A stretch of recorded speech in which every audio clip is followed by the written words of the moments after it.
Allahumma salli ala Muhammad wa ala alihi wa ashabihi ajma'in. La hawla wa la quwwata illa billahil aliyyil azim.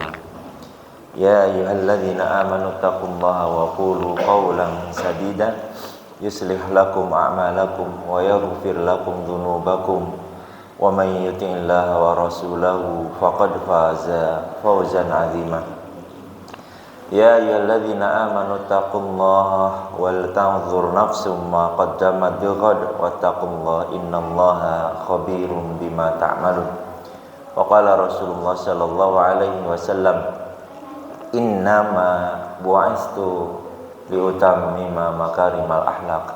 Shadaqallahu wa shadaqa rasulul karim.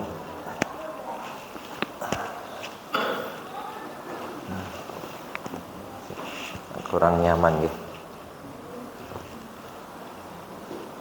Ngeten mboten napa-napa. Ya jangan. Niki kok kathah sing sanden niku lho dadi. Alhamdulillah, mugi-mugi subuh menika subuh barokah, sehat semua yang hadir di majelis ilmu ini. Allah barokahi, Allah ridhai dan mutaqabbal.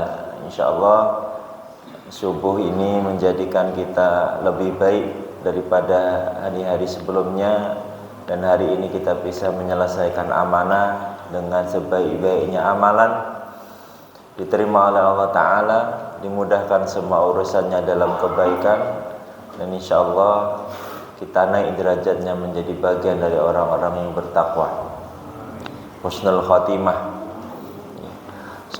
Tema kita pada pagi hari ini adalah apa tadi, baru aja dibuka tadi langsung ngobrol badminton lupa. Apa tadi inti dari ilmu adalah akhlak ya. Sesuai yang kula bacakan di awal tadi, bahwasanya Nabi Allah Muhammad sallallahu alaihi wasallam menyampaikan yang seharusnya ibu bapak hafal semua, pendek, dan setiap kajian kami lantunkan. Innama bu'istu liutammima makarimal ahlam. Kata Nabi, sesungguhnya aku diutus oleh Allah Subhanahu wa taala, tugas utama nih untuk menyempurnakan akhlak. Makarimal ahlam, untuk menyempurnakan akhlak. Dari diturunkannya Nabi kita pada puncak-puncaknya kejahiliahan, sampai ada peristiwa tawaf mengelilingi Ka'bah itu dengan berbugil ria, tidak pakai baju, sampai mengatasnamakan berhala Latta dan Uzza sebagai bentuk sesembahan, sampai jahilnya itu bersumpah dengan Latta dan Uzza. Lalu tidak ada penghargaan kepada perempuan, bahkan ada yang tidak rela ketika istrinya melahirkan anak perempuan ya, sebelum anak itu bisa menangis sudah dikubur duluan oleh bapaknya. Itu puncaknya jahiliyah ya. Dan Nabi Allah Muhammad SAW diangkat menjadi Nabi dan Rasul pada usia 40 tahun, yang kita masyhur mendengar Iqra bismi rabbikal ladzi khalaqal insana min 'alaq di Gua Hira. Itu semua orang-orang Quraisy yang awalnya memuliakan Nabi kita sebagai pemimpin, diberi gelar Al-Amin ya, orang yang dipercaya, terus kecerdasannya, dimintai saran jika ada permasalahan ya, sampai ketika Ka'bah terjadi kerusakan setelah banjir bandang, itu semua suku-suku di Mekah itu bergotong royong untuk membangun kembali, merenovasi Ka'bah. Sampai pada akhirnya setelah selesai ada permasalahan muncul ketika Hajar Aswad itu mulai diperebutkan oleh beberapa suku yang merasa lebih tinggi derajatnya daripada yang lain. Ini saya nih yang berwenang, saya yang lebih berhak untuk mengangkat Hajar Aswad ini. Muncullah perpecahan, sehingga yang dimintai pendapat saat itu adalah Nabi kita Muhammad SAW, Nabi muda, ya, belum diangkat menjadi Nabi dan Rasul. Tetapi seandainya Nabi kita itu tidak jadi Nabi dan Rasul pun, seandainya itu beliau itu merupakan orang yang hebat di Arab dan bisa jadi pemimpin yang luar biasa. Dimintai pendapatnya, akhirnya beliau mengatakan solusi yang disepakati oleh semua suku saat itu, yaitu Nabi membentangkan ini apa nih? Bukan syal, sorban atau kafiyah atau sejenisnya, ya, kain besar. Lalu beliau menyarankan semua pemimpin suku A, suku B, suku C memegang ujung-ujungnya, dan sayalah yang akan mengangkat Hajar Aswadnya di atas sorban ini, lalu kita angkat bersama-sama mendekati Ka'bah. Nah, itu solusi yang disepakati oleh semuanya. Selain penghormatan kepada Nabi kita yang berakhlak mulia, bahkan sebelum diangkat menjadi Nabi dan Rasul, itu wibawa beliau besar, tinggi, ya, disegani sejak muda. Hebat Nabi kita. Jadi benar ketika beliau diangkat menjadi Nabi dan Rasul, pantas ketika beliau mengatakan innama bu'istu liutammima makarimal akhlaq. Karena sebelum diangkat Nabi, beliau punya sifat-sifat mulia seperti itu. Tahu cerita ketika Nabi muda kita yang diajak teman-teman sepermainannya itu untuk melihat, kalau kita sekarang disebut walimatul urus, ya, pernikahan, pesta. Dan Nabi muda diajak, ya Muhammad, ini kalau ada pesta kayak gini tuh pemuda remaja itu boleh ikut. Di dalamnya ada hiburan. Nah, hiburan itu hiburan jahiliyah. Kalau sekarang ya tetap seneng bapak-bapak. Jahiliyahnya dulu, tapi senengnya sekarang ya masih seneng. Gak usah nunggu walimatul urus, sekarang sudah ada di mana-mana. Yaitu hiburan tari perut. Wes langsung kepikiran nih, tari perutnya mana tuh? Perut sapi, Pak. Ditari perut. Jadi Nabi diajak, Nabi muda kita diajak. Dan Nabi mengiyakan, juga belum ada syariat tentang itu, tapi terjaganya akhlak Nabi itu dari situ. Baik secara langsung Allah turun tangan, maupun sifat Nabi yang memang beliau itu tidak mau hal-hal yang berbau tidak berakhlak gitu. Nah, suatu ketika sudah mengiyakan, maka teman-teman menjemput Nabi. Ini bukan Nabi kita setelah diangkat Nabi ya, masih remaja ya, saya atau mas-mas nih remaja. Ya, bapak-bapak ini remaja sepuh, yang masih remaja. Ketika didatangi, Nabi tertidur. Nah, ini contoh kewibawaan Nabi. Ketika Nabi tertidur, contoh ya, Iqbal di Masjid Baitur Rahim, Ar-Rahim. Ini apa? Nur Rahim. Terus saya nunggu teman-teman saya di teras. Lalu pas saya nunggu di teras ketiduran. Wah, teman-teman terus datang. Apa yang dilakukan teman-teman saya?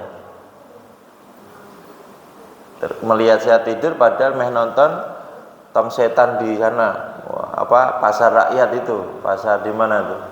Sekaten. Terus teman-teman gimana, Pak? Saya ditinggal apa saya dibangunin? Wah, ini tidak berakhlak semua kita ini. Ditinggal Ibu. Kan secara fitrahnya kan bal tangi, ayo malah turu kan begitu. Ya kan? Nek kanca nakal ya ditinggal, wis turu tinggal wae. Lah ini teman-teman datang, saya dibangunkan. Nah, kalau Nabi ketika Nabi tidur tuh, Teman-teman mereka itu, teman-teman Nabi itu segan. Waduh, ini tidur nih Muhammad. Coba siapa yang berani bangunin? Itu sepermainan. Dan mereka segan membangunkan Nabi muda itu tidur. Wah, nggak penak ini tidur. Masa dibangun kecap? Siapa sing wani gitu? Nggak ada yang berani sama Nabi kita. Wibawanya sudah kelihatan ketika masih muda. Coba tuh. Akhirnya gerombolannya berangkat nonton hiburan pesta walimah. Nabi terbangun setelah ditinggal. Berikutnya juga begitu. Kemarin nggak jadi ya Muhammad. Besok ya ikut ya. Nah, ditidurkan lagi sama Allah. Tapi kita lihat dari sudut pandang Nabi terhormat sejak remaja. Peristiwa lagi ketika terkenalnya orang-orang Arab itu bergotong royong, bersih-bersih. Kalau kita ada kerja bakti, maka Nabi kita itu ikut. Tapi sampai pada saat di mana semua orang tidak mengindahkan estetika, tidak melihat mana itu berakhlak atau tidak. Contoh ya, ketika paman-paman Nabi dan teman-teman yang kerja bakti di sekeliling Ka'bah mulai membawa beban-beban berat, gotong ya, membawa beban berat, lalu kadang-kala dipikul di atas pundaknya, barang berat itu dipikul. Saat berbarengan itu, ketika dipikul kan ini sakit loh. Nggak ada alas, maka alas bagian bawah nih diangkat ke atas, biar tebelnya ini, lalu ditaruh beban. Nah, saat itu terjadi itu auratnya laki-laki bawah ini kelihatan, padahal belum turun syariat. Ya. Syariat aurat yang mana? Tapi karena kelihatan, mohon maaf, kelihatan pantat, kelihatan itu, maka Nabi nggak suka dengan kegiatan itu. Beliau izin untuk pulang. Sudah tampak, ya. Syariat belum turun, belum ada syariat laki-laki menutup aurat, perut, pusar tertutup sampai atas lutut mepet. Nah, cuman lebih amannya berarti kita tutup sekalian tuh lutut, karena saat kita bergerak mungkin naik ke atas. Nah, ini dari contoh-contoh sebelum Nabi diangkat menjadi Nabi dan Rasul. Masya Allah. Nah, sekarang kita turunkan ke dalam eranya kita ini. Orang banyak belajar sekolah tinggi-tinggi, bahkan belajar Quran, menjadi hafiz-hafizah. Tapi melihat ilmunya itu sebatas ilmu yang dibutuhkan untuk dunia. Bapak Ibu tahu enggak? Ada orang yang sekolah tinggi-tinggi, ternyata tujuan akhirnya supaya dapat pekerjaan yang mapan. Banyak yang masih punya orientasi itu kepada anaknya.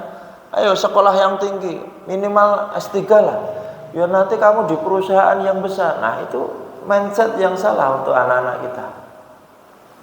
Ilmu itu dimiliki supaya kita itu lebih bijaksana dalam menata hidup. Kalau hanya sekedar untuk menikmati urusan dunia, Allah sudah bilang dari dulu tentang wa minan nasi may yaqul Rabbana atina fid dunya wa ma lahu fil akhirati min khalaq. Allah sudah bilang, nanti kebanyakan dari manusia mereka akan mintanya dunia, Rabbana atina fid dunya.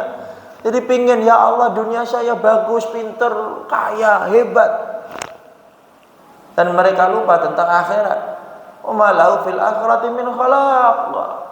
Lalu Allah katakan nanti mereka di akhirat sia-sia, tidak dapat apa-apa karena di dunia tidak pernah minta sama aku, kata Allah. Kita tidak pernah minta urusan akhirat, tidak pernah minta urusan husnul khatimah, tidak pernah minta untuk masuk surga, tidak pernah minta untuk diselamatkan dari neraka. Ya minta sebenarnya saat sholat, tapi ramu dengar tini. Pas sholat itu tenanan, ya Allah, tapi kadang-kadang hanya sekedar ajimat. Nah, imamnya pas ikut syahdu, kita ikut syahdu. Pas besok jatuh tempo, kita sholatnya tenanan. Ya pas besok operasi malamnya sholat lagi, nangis-nangis. Pas anak kita CPNS, wah didoakan tenanan, ayo sesuk sholat duha. Duhur ayo aja telat. Subuh ayo ke Masjid Nur Rahim. Habis itu doa sama Allah. Qobliyah dulu, minta sama Allah. Sampai segitunya kita urusan dunia itu metentem fokus. Tapi wancine urusan husnul khotimah, doanya Rabbana atina. Itu pas doa kayak gitu Bapak Ibu menikmati enggak artinya coba? Itu doa yang beberapa sahabat tabi'in itu sampai anaknya kelihatan cepat pas tahiyat akhir disuruh mengulang doanya. Bukan doanya, sholatnya disuruh mengulang karena udah rampung selesai sholat. Jadi assalamualaikum. Nak, kenapa cepat banget tuh tahiyat akhirmu? Apakah kamu sudah membaca doa qabla salam? Apakah kamu sudah membaca doa sebelum salam? Allah, lupa ya. Ulangi. Eman. Padahal tidak membatalkan sholat. Bapak Ibu kalau sholat saking cepet karena ramenya toko, terus sholatnya cuma Allahu Akbar, Al-Fatihah, ruku, itu sah enggak? Sah, enggak pakai surat pendek. Pas ruku langsung itidal, enggak pakai doa subhanakallah, itu sah enggak sholatnya? Sah. Tapi nganyelke wong kuwi. Kata Allah enggak sabar dalam sholatnya. Sholat dan sabar gandeng itu. Allah katakan, nek sholat ya sabar, bukan sabar yang kadhiminal ghaib, bukan sabar yang menahan nafsu amarah, bukan. Sabar dalam sholat nanti kita bahas sebentar. Jadi itu kita dunia, sehingga kadangkala ilmu yang kita cari khusus untuk dunia. Bapak Ibu lulusan SMA bisa jadi pemimpin dunia enggak? Bisa. Nggak usah ada S4, S5 kalau niatnya salah. Bahkan Ustadz kami mengatakan kalau antum nih cuma mau hafal Quran supaya bisa kuliah di Madinah, salah kamu. Betapa bangga orang tua yang anaknya, Masya Allah, ibu anaknya dapat beasiswa ke Madinah. Wow, bangganya bukan main, tapi lupa dengan akhlakul karimah yang dia dapat karena belajar Al-Quran.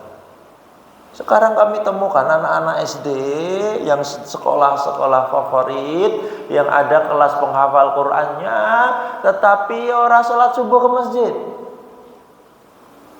Ayo, kuapok. Sudah berapa? Juz 29 apal, juz 30 apal, juz 1 apal, tapi sholatnya di rumah sak bapake. Ya berjamaah di rumah. Itu bertolak belakang dengan kaidah belajar Quran. Ngapain menghafalkan kayak gitu tapi ternyata tidak punya niat untuk akhirat. Supaya target kelas 6 harus hafal 3 juz. Tapi orang tuanya yo inna ta'ina wal asri tok, nggak tambah-tambah. Jadi nggak ada target akhiratnya. Iman Pak. Kami menikmati menuntut ilmu karena ya nggak bisa deh, karena dulu saya nyet bodoh Pak, ora lulus. Nah saiki ngomongnya nggak lulus nggak apa-apa, yang penting ilmunya. Cocok banget ya. Kami dulu di S1 psikologi, fakultas kedokteran, di FKIP biologi, pendidikan, terus ilmu komputer S1, terus manajemen informatika. Yang lulus dari 4 itu cuma 1 Pak. Tapi ya enggak apa-apa. Ternyata ilmunya lebih bermanfaat. Bagaimana Bapak dan Ibu bisa pinter secara teori, tetapi perilakunya bisa memunculkan akhlakul karimah.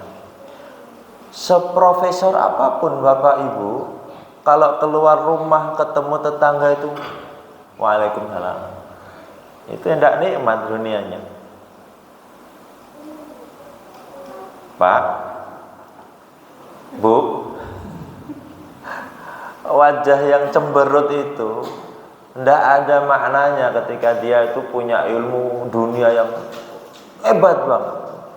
Akan lebih dinikmati oleh masyarakat ketika kita itu cuma ya terus ini Sing lulusan SMA terus oh kandhane SMA wis cukup, sekarang saya jadi pengusaha ini.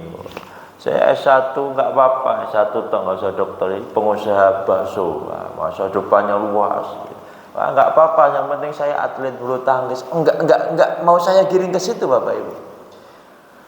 Tetapi kita mencoba untuk merasakan bahasanya Allah sudah tetapkan kita di dunia, kan perintahnya liya'budun, yang digarisbawahi kan di situ. Wa ma khalaqtul jinna wal insa illa liya'budun. Kalau memang kita beribadah, maka ilmu-ilmu yang kita cari itu harus kita aplikasikan ke ibadahnya. Bukan hanya untuk, kan banyak orang yang setelah dapat gelar, pangkat, kepintaran, jabatan itu fokus, dunianya itu fokus mengembangkan perusahaan, penelitian. Tapi hablum minan nas lupa. Ya, masalah ibadah madhah ghair madhah lupa, ibadah-ibadah sunnah lupa. Jadi seakan-akan hidup itu akhirnya ya muspra, akhirnya kita tidak dapat apa-apa. Coba ilmu yang terbaik apa Bapak Ibu? Ilmu yang terbaik apa? Al-Quran. Setelah belajar Al-Quran yang diharapkan apa? Akhlakul karimah. Karena Al-Quran itu membawa kita kepada kenikmatan untuk bersyukur kepada Allah, kenikmatan untuk hablum minan nas. Kita disuruh berhubungan baik dengan manusia. Bahkan perkara salat saja bisa meruntuhkan amaliyah jamaah. Dan saat Bapak sholat itu disuruh untuk menghormati samping kanan kirinya. Berjamaah itu pakai baju yang bagus dan harum. Yang bapak-bapak ya, yang ibu-ibu harumnya itu hidungnya sampai nempel. Kalau bapak-bapak harumnya itu semerbak. Nah, itu bedanya wangi-wangian untuk laki-laki dan perempuan. Ini ilmu nih Pak. Jadi ibu-ibu itu memakai wangi-wangian bukan yang bukan yang pakai minyak wangi terus di, bukan, itu bapak itu pakai minyak wangi. Sunnahnya ketika lewat itu Masya Allah, ambune ambu raudhah, bau kasturi, bau mawar. Itu laki-laki. Kalau perempuan minyak wanginya itu yang model roan itu loh, yang orang bisa mencium ketika jaraknya dekat. Nah, pertanyaannya, siapa yang bisa mencium ibu dari jarak dekat? Anaknya, bojone, bapaknya, bukan orang lain. Jadi kalau ada ibu-ibu yang pakai pengharum semerbak, bukan sunnah, bahkan dilarang dalam Islam. Tuh. Jadi kalau pakai pengharum minyak wangi itu sebelum pakai baju kalau ibu-ibu baiknya, sehingga setelah badannya harum, apa itu yang bikin wangi badan itu lebih norak kecut apa, roll on, terus apa itu body mist apa itu, setelah rampung baru dipakai baju. Nah, sehingga tidak semerbak. Itu perempuan. Kalau laki-laki, ayo Pak, pakai aja. Saya ini bisa sepekan 2 pekan habis. Ini udah mau habis. Ini kalau bapak tuh usahakan pakai aja. Ini sunnah Pak. Tuh. Terserah mau semprot mau ini. Ini bukan muka ya Pak ya. Masya Allah, ini semerbak namanya. Wah, itu semerbak. Itu laki-laki. Nah, sekarang kebalikannya. Perempuan lewat seng. Laki-laki. Itu namanya fitnah. Tidak boleh dalam Islam. Ibu-ibu berangkat ke masjid tuh, kalau mengandung fitnah dilarang oleh Nabi. Ini kan ke masjid nih, banyak nih ibu-ibu. Sudah dapat izin suaminya kan? Nah, Pak, nek muncul Pak, ning omah wae. Bapak ora mudeng lho nek pengajian. Ning omah wae bapak sepengajian. Aku mangkat. Dosa ibu itu berangkat ke masjid. Yang kedua, dosa ibu berangkat ke masjid atau setelah tanpa izin suami adalah ketika mengandung fitnah itu tadi. Jadi ibu itu cantik, ya hidupnya natural ini, gitu. Terus putih, terus Karena terkenal kecantikannya akhirnya disuruh suami, "Bu, anggo niqab." Barang anggo ruko, anggo niqab. Tapi ya bapak-bapak perumahan ngerti lah, metune ya omah kuwi, lha iki sing ayu kuwi. Akhirnya jamaah itu ngenteni ibuke lewat sik labillah. Karena bapak-bapak itu tahu orang cantik mau ditutup pakai apapun tetap cantik, ya kan? Iya Pak. Terus ketika si cantik masuk ke masjid, imam melihat ke belakang. Setahu waktu dulu. Oh, istaka. Itu namanya mengandung fitnah. Dilarang itu wanita ke masjid. Gitu Pak, mangsane sepele boleh tidak boleh enggak, karena wanita begitu. Terus yang ketiga, dilarang memakai sesuatu yang terlalu menarik hati, baik wewangian maupun pakaian. Enggak pakai wangi-wangian, enggak pakai ya sedang-sedang saja, tidak terlalu menarik, artinya wanita normal relatif, tetapi kelambine rupuhe pink jedet. Nah, itu enggak boleh. Orang setiap lihat sopo kuwi, nah itu namanya fitnah, tidak boleh. Itu ibu-ibu ya, ini tidak, ini standar semua, alhamdulillah. Itu ilmu Pak. Yarfa'illahu alladhina amanu minkum walladhina utul ilma darajat. Termasuk ketika bapak-bapak datang ke sini ke Masjid Nur Rahim, duduk ba'da subuh ikut pengajian, kan dihitung niatnya. Saya ingin punya ilmu. Diharapkan setelah selesai kajian punya akhlakul karimah, lebih menaikkan perihal akhlak kita baik kepada diri sendiri maupun kepada orang lain dan kepada Allah Ta'ala. Nah, kembali ke innama bu'itsu liutammima makarimal akhlak. Nah, kita turunkan bagian-bagian akhlak. Yang pertama kepada diri sendiri. Akhlak terbaik adalah mereka yang tahu bahwasanya dirinya itu punya amalan-amalan yang bernilai pahala.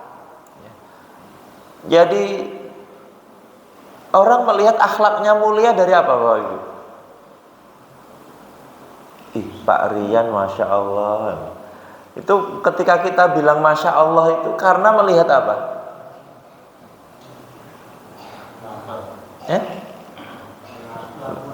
Sikap, perilaku, tindak tanduk. Coba nih, ada bapak-bapak mau naik motor, motornya ketutup motor saya. Bapak-bapaknya sepuh. Nah, terus Pak Rian tahu, kesusahan. Beliau langsung keluar, uduk mengeluarkan motor yang menutupi motor, beliau dibawa, monggo Pak. Nah, orang melihatnya, Masya Allah. Nah, berarti akhlak itu membuat apa Pak? Membuat orang senang. Satu. Tetapi ketika membuat orang senang, yang melakukan perbuatan baik tadi ikut senang enggak? Ikut. Cuman turunannya sekarang. Ketika Pak Rian ikut senang, ya akhirnya beliau senang membantu ngetok ke motor. Tetapi pada akhirnya Pak Rian membantu noto motor karena banyak orang yang mengatakan, Pak Rian sergep banget. Nah, kata itu membuat Pak Rian semangat untuk berakhlakul karimah. Nah, akhirnya muspro. Kenapa muspro? Nah, ketika nggak ada orang yang mengatakan itu, dia sudah tidak semangat lagi. Tahu maksudnya?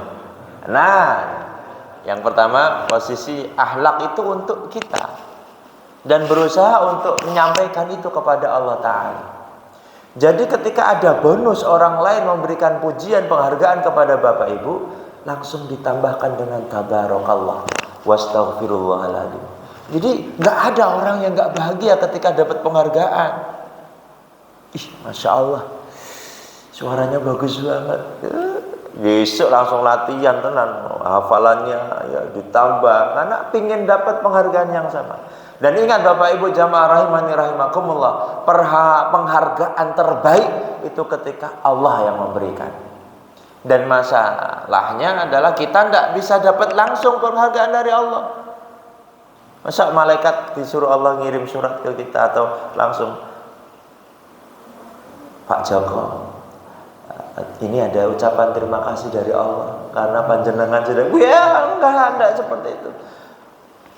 Untuk yang pertama, akhlak yang kita lakukan itu pertama kali supaya kita tahu bahasanya saya ini akan dipuji oleh Allah Ta'ala gitu.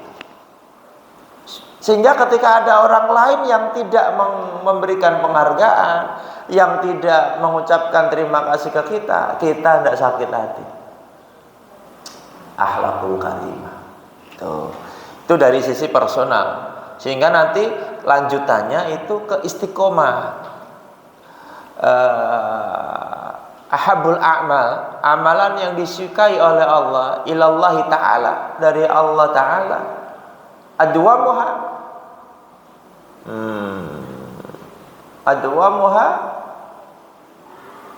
apa Ustaz? Yang rutin terus menerus mengkola walaupun sedikit. Sehingga kalau Bapak Ibu punya amalan spesial, ya, tapi yang tahu cuman Ibu dan Allah, Bapak dan Allah, istiqomah, itu nilainya bisa lebih besar daripada yang amalan yang besar tetapi hanya saat kita suka saja atau daknem. Amalan nyemplungi kota infak 2000 itu bisa jadi lebih berat daripada yang 100.000. Apa meneh nek nyemplungi 2000 ya didelok-delokke, bukan didelok-delokke maksudnya ya ora ditutupi tapi didelok-delokke. Cuman di dalamnya ada 100.000 rupiah. Kami itu punya PR. Di masjid kami itu ada setiap hari Senin dan Jumat. Kudune Senin Kamis ya, tapi ini Senin dan Jumat. Kotak utama itu ada uang 2000, jerone nek 1.000, Pak. Ih, keren banget itu. Mau buka CCTV ya ora penak, kok nek kita tahu orangnya jadi wah, ya udahlah bismillah. CCTV dibuka kalau ada maling ngono wae.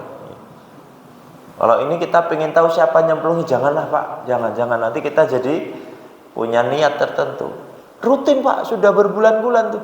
Kadang 200.000 diselempit di dalamnya uang 2.000. Saya yakin ketika dia nyemplungi 2.000 itu pede dia tuh Pak. Tenan pede nyemplungi. Rasa sing ngene lho. Padahal 2.000. Pede dia. Sehingga dia akan merasa orang mencemoohnya, ih 2.000 iku mager. Ternyata isinya ada 100.000. Wallahu a'lam bishawab. Enggak tahu ya. Nah, semoga masjid ini akhirnya ada orang yang begitu nih habis ini ya, nyemplungi. Masya Allah. Itu secara personal. Nanti kita punya amalan yang membuat Allah bangga sama kita, gitu. Apa tuh dilakukan? Nah, sekarang hablum minan nas secara muamalah. Akhlakul karimah itu membuat orang tertarik kepada kita bukan personalnya saja, tetapi kepada dinul Islam. Maka akhlak yang mulia yang kita sampaikan kepada orang lain itu membuat mereka tertarik bukan hanya kepada kita secara personal, tapi oh Islam itu seperti ini, Masya Allah gitu. Oh Islam itu rahmatan lil alamin. Oh wong Islam nek sinau agama, seneng pengajian, seneng ngaji ki wonge penak dijak omongan. Oh wonge senyum nek salam. Oh wonge enak nek dijak bantuan. Oh muncul kebaikan. Itu secara muamalah. Jadi yang mengaku Islam ini, tolong kita tidak eksklusif apa inklusif ya. Kita bukan orang yang ketika sudah semakin tekun ibadah itu berarti meninggalkan semua urusan yang berbau hablum minan nas, enggak. Maka semakin kita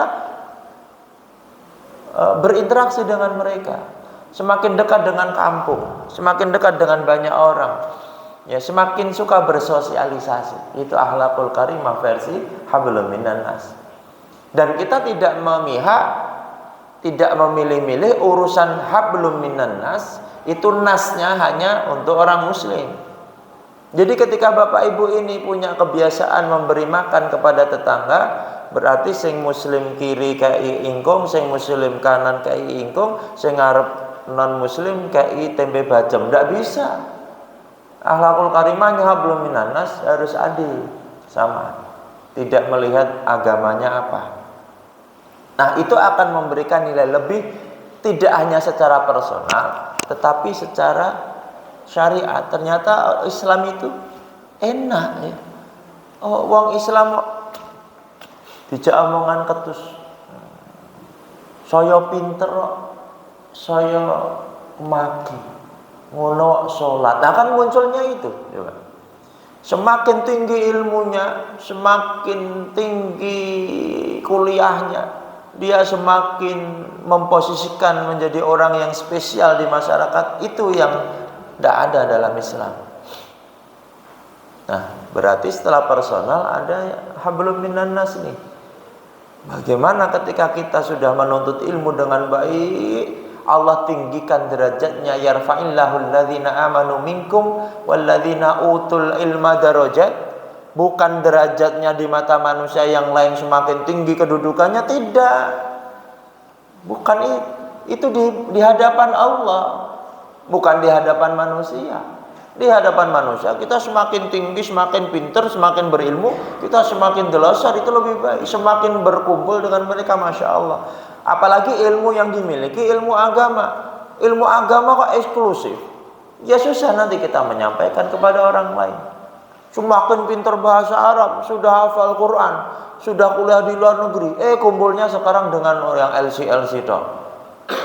Enggak mau kumpul pengajian sing di masjid-masjid dimiliki dik rotu adoh Baitur Rahim mencit jurun wah masjid saya itu Masjid Aisyah, masjid saya itu pinggir jalan raya, masjid saya diisi oleh orang-orang yang berilmu pengetahuan. Enggak masuk, diangkat derajatnya oleh Allah dari sisi langit. Kalau di sini kita tetap ikut berbau ya komplit. Bagaimana kita bisa apa jenenge share ya. Nge-share ilmu kalau enggak kita punya ikatan ya, frekuensi yang sama. Kecuali memang waktu terbatas. Jangan sampai ya masjid ini kalau melihat ada ustaz yang diundang gitu, terus dulunya datang sini, sekarang bareng sudah dikontrak RCTI, terus ada pengajian apa sana sini, terus di WA Pak Rian, Ustaz besok sampai pagi wajan, ngapunten iki penonton jadwal, terus ngomong nyet saiki wis terkenal ora gelem teko ning masjid kene saiki. Jangan gitu Pak Rian. Nah, jadi kita tetap harus melihat bagaimana posisi ilmu yang bisa kita selaraskan dalam kehidupan kita. Semakin tinggi ilmu Bapak Ibu, semakin kita bisa bersosialisasi dengan baik, tidak eksklusif, ya, tidak milih-milih. Nabi di mana-mana diterima, sahabat-sahabat Nabi, masya Allah, dan dakwahnya menyeluruh, ya, semua dipegang. Terus baru yang ketiga akhlakul karimah kepada masya Allah ini Allah Taala, semua dikembalikan kepada Allah Subhanahu Wa Taala dengan sifat ihsan. Jadi poin yang ketiga, semakin kita berilmu pengetahuan, semakin paham kita untuk membedakan mana yang halal, mana yang haram. Semakin pintar kita untuk mengatakan ini yang hak, ini yang batil. Ya, semakin luas wawasan kita untuk mengatakan mari kita lebih bertakwa kepada Allah Taala. Begitu. Bukan semakin punya ilmu, semakin sombong, semakin jauh dari ridha Allah. Udah banyak ini godaan manusia selain kaya itu kepintaran Bapak Ibu. Awalnya dulu lulusan SMA ya terus baru ngono S1, wah S2, wah sekarang S3, wah sekarang pulang ke perumahan melakoni dhuwur. Nek ora disalami ora gelem. Kowe no salam. Oh, lulusan SMA, saya lulusan S3. Sini salam. Ya, ini dilaknat sama Allah. Kalau urusan penghormatan itu bukan karena tingginya ilmu. Tahu enggak Imam Ahmad? Anak kecil yang sedang bermain dan dia mendapatkan ilmu, dicium tangannya. Bapak Ibu itu nanti punya nabi-nabi Khidir masa kini, yang ilmunya itu bisa diambil dari semua usia. Tidak pasti harus dari yang tua, yang profesor, yang dokter. Gitu. Batasan penghormatan itu contohnya yang disampaikan oleh Nabi, memberi salam. Itu kan ilmu juga. Yang jalan memberi salam kepada yang duduk. Yang muda memberi salam kepada yang tua. Itu sudah diatur. Kalau penghormatan masalah salam ya. Nah, itu jamaah rahimani rahimakum. Dan puncaknya adalah akhlakul karimah yang kita tunjukkan kepada Allah Ta'ala. Adab kita sama Allah gimana? Kalau sholat pakai pakaian yang bagaimana? Ya, sholat pakai pakaian biasa, ketemu Pak Lurah, gua apik banget. Baik sholat di rumah maupun sholat di masjid. Nah, itu untuk Allah. Jadi kita punya akhlak yang dinilai oleh Allah sebagai amal saleh. Wallahu a'lam bishawab. 45 menit kita bersama. Semoga yang hadir di majelis ini bisa naik derajatnya sesuai yang tadi kita sampaikan. Lalu yang kedua, bisa menyempurnakan akhlaknya menjadi lebih baik lagi, bersosialisasi dengan teman-teman tetangga lebih baik lagi, anggap mereka saudara kita, baik yang muslim maupun non muslim. Nikmati hadis Nabi, man kana yu'minu billahi wal yaumil akhir falyaqul khairan aw liyasmut. Itu juga akhlak. Kalau enggak bisa bicara yang baik, maka diamlah. Man kana yu'minu billahi wal yaumil akhir falyukrim jarahu.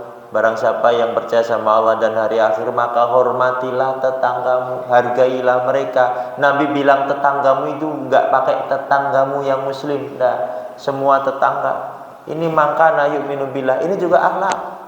Maka hormatilah tetanggamu. Mangkana yu'minu billahi wal yaumil akhir falyukrim dhaifah. Dan hormatilah, jamulah, muliakanlah tamu kalian. Ini juga akhlak. Dari tiga ini tidak ada Nabi bilang sholatmu, puasamu, zakatmu. Tapi Allah bilang berkatalah yang baik, hormatilah tetanggamu, muliakanlah tamumu. Ini kan akhlakul karimah nih. Dan mukadimahnya apa Nabi? Man kana yu'minu billahi wal yaumil akhir. Sapa wonge yang percaya, barang siapa yang percaya kepada Allah wal yaumi dan hari al-akhiru akhir, maka berkata yang baik, hormatilah tetangga, muliakanlah tamu. Ini akhlakul karimah. Nah, semoga yang sedikit ini bermanfaat. Ada yang ditanyakan Bapak Ibu? Ada. Monggo Pak. Waalaikumsalam warahmatullahi wabarakatuh. Saya mau tanya, kalau ada orang kelakuannya jengkel terus kita jengkel, kita terperangkap setan. Apa Pak? Kalau ada orang yang kelakuannya itu selalu jengkel. Oh, kelakuan jengkel. Jengkel apa kita terperangkap? Menjengkelkan itu ada dua Pak. Menjengkelkan karena berefek kepada kita, berarti hablum minanas. Menjengkelkan secara personal, berarti pribadi dia yang punya sifat menjengkelkan. Nah, lalu pertanyaannya, Kalau kita ikut jengkel itu kita terperangkap. ikut jengkeli anyel karena dia. Oh, lah kalau ada urusan dengan bapak tidak apa-apa anyel. Kalau tidak ada urusan ya tidak usah. Kecuali anggur lewat nyeluk bapak dengan nama yang tidak baik, ya kan itu berarti ada urusan dengan bapak. Bapak namanya Pak Joko diceluk Bahuwe, terus anyel. Nah, itu berarti ada urusan dan bapak. Bapak boleh ikut campur dengan menasihati. Tapi kalau memang dia punya tabiat, ya perilaku yang menjengkelkan, wah iki angel iki. Iya ya, ndelok wong anyel iki apa wah rupane merengut terus nganyelke, ya enggak bisa, Pak. Jadi dari sisi apa? Oh, dari sisi perilaku ternyata. Angger lewat di depan orang tua kok malah gelayer atau saya ngebut. Wah, nah itu tidak punya adab. Atau ternyata buang sampah suka sembarangan. Nah, berarti melanggar aturan. Oh, ternyata angger waktune bengi kok malah nyetel musik yang mengganggu kanan kirinya. Berarti kalau sudah mengganggu secara langsung, muncul perilaku amar ma'ruf nahi mungkar. Dan kata Nabi, ketika kamu melihat kemungkaran, maka rubahlah dengan tangannya, Pak. Nek nggak bisa pakai tangan, dengan lisannya. Mau'idatul hasanah wajadilhum billati. Nek perdebatan hati-hati. Kalau nggak bisa pakai tangan, nggak bisa pakai lisan, maka minimal hati ikut anyel. Nah, tadi Pak tanya kan, aku anyeli karo kowe ora iso dikandani kok sapa iki? Nah, ikut diem. Artinya ndak ikut nakal, terus ndak ikut campur tangan karena nggak berani ngandani pakai tangan, pakai lisan. Tapi kata Nabi, dan itulah selemah-lemahnya iman. Kalau itu perkara mungkar, Pak. Jadi wis mengganggu masyarakat. Nah, maka harus lisannya, tangannya ikut. Nah, supaya bisa tahu bahasanya ini buruk. Kalau ndak ya sudah, meneng wae. Wong kalau tidak mengganggu urusan kita, maka kita tidak perlu jengkel. Kadhiminal ghaiz, bisa menahan amarah, hawa nafsu. Tarik nafas. Titeno ngantek kowe. Ngantek ngono urusanku mbok baru campur tangan. Selama itu urusan pribadi dia dan tidak mengganggu kanan kiri, tidak mengganggu urusan manusia, ya sudah. Tidak apa-apa. Ya Qur'annya tahu apa? Banyak-banyak istighfar. Ya, siapa tahu itu godaan setan yang membuat kita suudzon dan berburuk sangka kepada orang lain. Astagfirullahaladzim. Ku inget asine rupane tok sing anyel ki ya Allah. Asine wonge apik. Berprasangka baik untuk kita. Wallahu a'lam bishawab. Mungkin ada yang lain? Alhamdulillah. Semoga bermanfaat. Allahumma inna nas'aluka ilman nafi'a wa rizqan thayyiba wa amalan mutaqabbala. Semoga yang hadir mendapatkan ilmu yang bermanfaat, rezeki yang lancar, yang baik, yang halal, dan amalan yang diterima oleh Allah Ta'ala mutaqabbala. Rabbana atina fid dunya hasanah wa fil akhirati hasanah wa qina adzabannar. Allahumma ighfir lana wa li ikhwanina alladzina sabaquna bil iman wa la taj'al fi qulubina ghillan lil ladzina amanu rabbana innaka ra'ufur rahim. Rabbana atina fid dunya hasanah wa fil akhirati hasanah qina adzabannar. Subhana rabbika rabbil izzati amma yasifun wa salamun alal mursalin walhamdulillahi rabbil alamin. Allahumma arhamna bil Qur'an. Wassalamu alaikum warahmatullahi wabarakatuh.